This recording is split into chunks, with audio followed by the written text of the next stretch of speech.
ಆಗ ನಾನು ನಿಮ್ಗೆ ಹೇಳಿದ್ದೆ, ಹಿಮಾಚಲ್ ಪೀಪಲ್ ಅವರ ಟ್ರೆಡಿಷನಲ್ ಡ್ರೆಸ್ ಇದು ಹಿಂಗಿರುತ್ತೆ.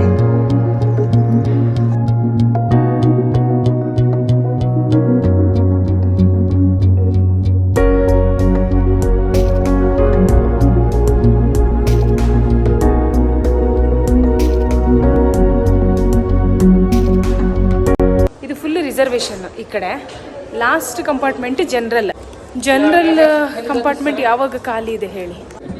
ಟ್ರೈನಿನ ಲಾಸ್ಟ್ ಬೋಗಿ ಇದು ಆ್ಯಕ್ಚುಲಿ ಜನರಲ್ ಬೋಗಿ ಆ್ಯಂಡ್ ಎದುರುಗಡೆ ಇರೋದೆಲ್ಲ ರಿಸರ್ವೇಶನ್ನು. ಸೊ ನಾವು ಇದರಲ್ಲಿ ಹತ್ತಬೇಕು. ಜನರಲ್ ಕಂಪಾರ್ಟ್ಮೆಂಟ್ ದೊಡ್ಡದೇನಿಲ್ಲ, ಮ್ಯಾಕ್ಸಿಮಮ್ 50 ಜನ बैठ सकते हैं ना, ರೈ ಜಾತೆ. ಸಿಕ್ಕಾಪಟ್ಟೆ ಕ್ರೌಡ್ ಇದೆ, ವಿಡಿಯೋ ಮಾಡೋಕ್ಕೆ ಕಷ್ಟ. ಟ್ರೈ ಮಾಡ್ತಾ ಇದ್ದೀನಿ, ನೋಡೋಣ.